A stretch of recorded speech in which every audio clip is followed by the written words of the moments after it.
Operation Sindhu আপুনি কৈছে দেশপ্ৰেমেৰে উদ্দোলিত কৰিছে মানুহক, ভাৰতবাসীকে, সমগ্ৰ ভাৰতবাসীকে। এই দেশপ্ৰেমটো আমাৰ যিটো জাগ্ৰত হৈছে অপাৰেশ্যন সিন্ধুৰ বা অপাৰেশ্যন সিন্ধুৰ ভাৰতৰ গোটেই আমাৰ যিটো পৰিক্ৰমা তাত এটা ডাঙৰ টাৰ্ণিং পইণ্ট।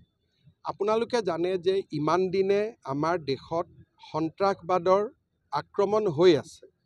অসমত হৈছে, পশ্চিমবংগত হৈছে, কাশ্মীৰত হৈছে, মুম্বাইত হৈছে, দিল্লীত হৈছে। আমি কেতিয়াও উভতাই আক্ৰমণ কৰিব শিকা নাছিলোঁ। বালাকোট, পুলৱামাত আমি কৰিছোঁ, কিন্তু আমি পাক অকুপাইড কাশ্মীৰলৈকেহে গৈছোঁ।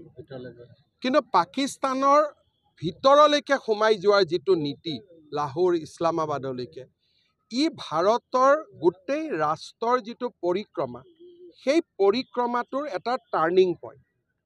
এতিয়াৰ পৰা ভাৰতত কোনোবাই যদি সন্ত্ৰাসবাদৰ আক্ৰমণ কৰে, তেতিয়া সেই মানুহজনেও বুজিব, সেই সংগঠনটোৱে বুজিব যে আমি বম ফুটালে নহ'ব, আহি আমাকো বম ফুটাব।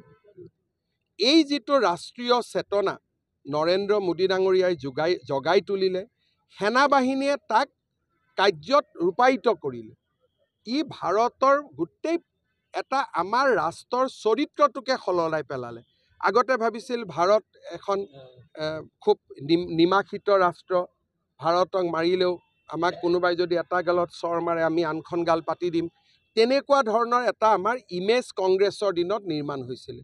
মোদী ডাঙৰীয়াই লাহে লাহে পৰিৱৰ্তন কৰি অপাৰেশ্যন সিন্দুৰত একেবাৰে পথ পৰিৱৰ্তন কৰি পেলালে। আন্তঃৰাষ্ট্ৰীয় প্ৰেক্ষাপটত মই এটাই জানো, ইয়াৰ পিছত আৰু ভাৰতত কোনেও সন্ত্ৰাসবাদ চলাবলৈ সাহস নকৰে।